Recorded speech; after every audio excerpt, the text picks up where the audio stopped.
meeting, my limited edition Birkin bag placed deliberately on the conference table. 6 months ago, I'd sat in my parents' living room explaining my business plan for luxury handbag resale, only to have Dad scoff. "That's not a real company, Jessica. Stop playing entrepreneur and get a proper job." Now, watching him squirm at the head of the table, trying to explain why his proper manufacturing company needed an urgent cash injection, I couldn't help but appreciate life's sense of irony. "The situation is temporary," Dad assured the room full of potential investors, his voice lacking its usual confidence. "Chin Manufacturing just needs bridge funding to modernize our facilities." "Bridge funding?" A venture capitalist interrupted. "Mr. Chin, you need a miracle. Your company's bleeding money, your technology's outdated, and your market share's dropping faster than last season's knockoff bags." I smiled at the unintentional comparison, remembering Mom's words. "Selling used handbags? What will our friends think?" "They'd think I was worth $300 million, actually. Though my family didn't know that yet." "If we could just explain our modernization plan," Dad's CFO started shuffling papers. "No need," I spoke up for the first time, enjoying how Dad's head snapped around at my voice. "I've already reviewed it. The plan's as outdated as your factory equipment." "Jessica." Dad's face flickered between shock and embarrassment. "What are you doing here? This is a private meeting for serious investors." "Serious investors?" I opened my Birkin, pulling out my tablet. "Like the kind who have $50 million in liquid capital ready to deploy?" The room went silent. Dad's CFO dropped his papers. "Because," I continued, pulling up my company's financials, "Lux Second Life did $600 million in revenue last year. That's what happens when you understand modern luxury markets instead of dismissing them as not real business." "Lux Second Life?" The venture capitalist leaned forward. "You're Jay Chin? The founder who revolutionized luxury resale." "The same," I smiled, watching Dad's face pale as realization dawned. "Though my family still thinks I'm playing shop with designer bags." Mom had used those exact words at Christmas dinner, right before announcing my brother's promotion to middle management at a local bank. "Now that's a real career," she beamed. "Your daughter is Jay Chin?" Another investor asked Dad incredulously. "The Jay Chin who built a platform that's disrupting the entire luxury goods industry?" Dad's mouth opened and closed, but no words came out. "The very same," I confirmed, standing up. "And now that we've established my credentials, let's talk about why Chin Manufacturing is really failing. It's not just about outdated equipment." I walked to the presentation screen, pulling up my analysis. "Your entire business model is obsolete. You're trying to compete with overseas manufacturers on price, while ignoring the digital transformation of supply chains." I clicked through slides of data. "The same mistake you made when you dismissed online luxury resale as not a real business." The room was silent now, all eyes moving between me and my father. The daughter he'd laughed at was now his company's potential savior. "So," I closed my tablet, picking up my Birkin, "the question isn't whether Chin Manufacturing needs bridge funding. The question is, are you ready to admit that your daughter might know something about modern business after all?" "Let's talk numbers," I continued, watching Dad sink lower in his chair. "Chin Manufacturing needs $50 million for modernization. But your real problem isn't capital, it's vision. Or rather, the lack of it." "Now wait a minute," Dad found his voice. "I've run this company for 30 years. And that's exactly the problem." I pulled up more slides. "For 30 years you've done things the same way. The same processes, the same strategies, the same dismissal of anything new or innovative. Like digital marketplaces. Or your daughter's business ideas." The venture capitalist nodded appreciatively. "Miss Chin, your analysis is spot on." "Of course it is," I smiled. "I learned everything about what not to do in business by watching this company operate. Now shall we discuss my terms?" "Your terms?" Dad's CFO sputtered. "You can't seriously be considering investing in my father's company? The same father who said I was wasting my business degree on used handbags." I opened my Birkin again, extracting a folder. "I'm not just considering it. I've already had my team draw up the paperwork." I distributed copies of my proposal. The room filled with the sound of shuffling papers and sharp intakes of breath as the terms became clear. 51% ownership? Dad's voice cracked. You want controlling interest? Want? Oh, father. I require it. Because unlike you, I don't invest in companies that refuse to innovate. I leaned back, crossing my legs. Consider it a lesson in modern business practices. This is absurd. He stood up, face reddening. I won't let my daughter's handbag money. My handbag money? I cut him off. You mean my company's $600 million in annual revenue? The same company that has a waiting list of venture capitalists begging to invest? That handbag money. The other investors were watching like spectators at a tennis match. Face it, Dad. Your choice isn't between accepting or rejecting my help. It's between accepting my terms or watching your company collapse. I nodded to my assistant, who distributed more documents. These are the contracts with your 3 biggest clients. They're all shifting to digital-first manufacturers next quarter. Without modernization, you'll lose them. Dad fell back into his chair, the fight draining from his face as he realized the truth of my words. And that Rolex you're wearing? I added.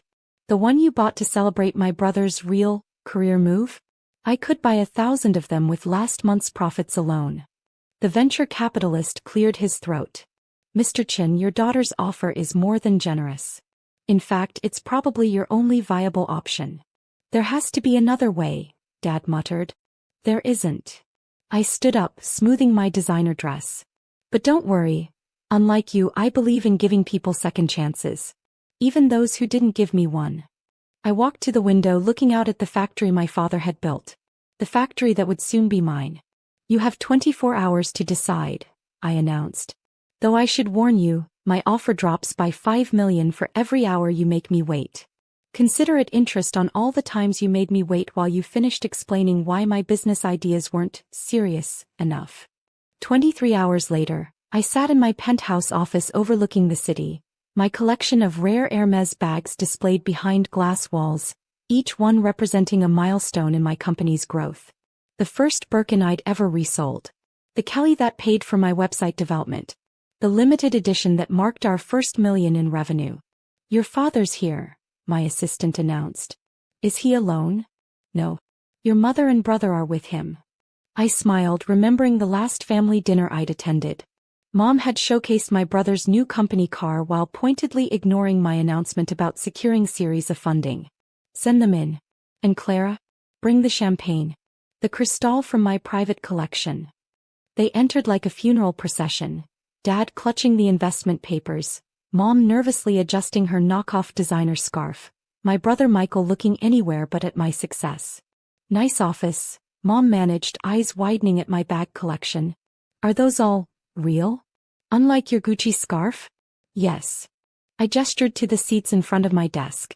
Each one represents a milestone you missed while celebrating Michael's mundane achievements. My brother flushed. Listen, Jess. That's Miss Chin in this office, I corrected. Or did you forget how you told your banking friends that your sister was playing with purses instead of getting a real job? Clara entered with the champagne, pouring it into crystal flutes worth more than Michael's monthly salary. The papers, Dad placed them on my desk. We accept your terms. All of them. I raised an eyebrow. Including the one about modernizing management? He nodded stiffly. Good. I picked up my pen. Solid gold, a gift from a luxury brand suit. Because your current leadership team, including your son, will need to be restructured. What? Michael stood up.